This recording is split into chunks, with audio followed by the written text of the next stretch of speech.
Hello viewers, আসসালামু আলাইকুম। সবাইকে জুম্মা মুবারক। আর এর সাথে দুঃখের বিষয় হলো, দেখেন মিডিয়ার মধ্যে পুরা তুলপার উসমান হাদি মারা গেছেন। আর মারা যাবেন না বা কিসের জন্য? বাংলাদেশের রাজনীতি এতটা নিকৃষ্ট রাজনীতি,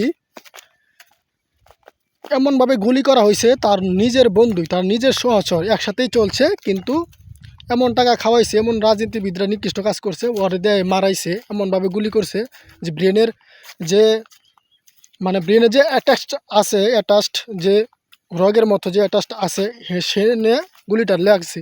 লাগার সাথে তো মৃত্যু হওয়ার কথা, তারপরে কিছুক্ষণ বেঁচে ছিল।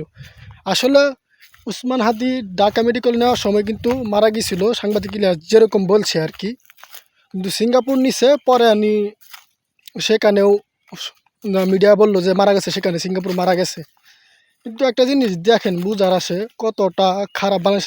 আবার স্বরাষ্ট্র মন্ত্রণালয় এবং যারা উচ্চপদস্থ কর্মকর্তা, তারা 50 লক্ষ টাকা ঘোষণা করছে যে বোনাস দিবে যারা উসমান হাদির আসামিকে ধরিয়ে দিবে। তাহলে বুঝেন, গুলি করার পর একটা আসামি সীমান্ত দিয়ে পেরিয়ে গেছে, তাও ধরতে না।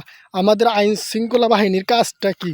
যদি আমরা সাধারণ জনগণ যদি ধরে দিন লাগে অপরাধীকে 50 লক্ষ ঘুষ দিলে, তাহলে পুলিশ, আনসার, সেনাবাহিনী, বিজিবি এরা কি করতেছে, বিমান বাহিনী এরা কি করতেছে? তাহলে এর কোনো কাজ নাই। আসলে বাংলাদেশের সবই রাজনীতির খেলা। যারা নিকৃষ্ট রাজনীতি এতটা নিকৃষ্ট হয়েছে, কে কারে মারলো এটা দেখার বিষয় না। শত্রুপক্ষ বা কোনো আপনার বিপদ, আপনি যদি তাদের একটু শত্রু হয়ে পড়েন বা আপনার দেখতেছে আপনার পথের কাটা, তাহলে আপনাকে মেরে দিবে। এটাই বাংলাদেশের রাজনীতির প্রমাণ।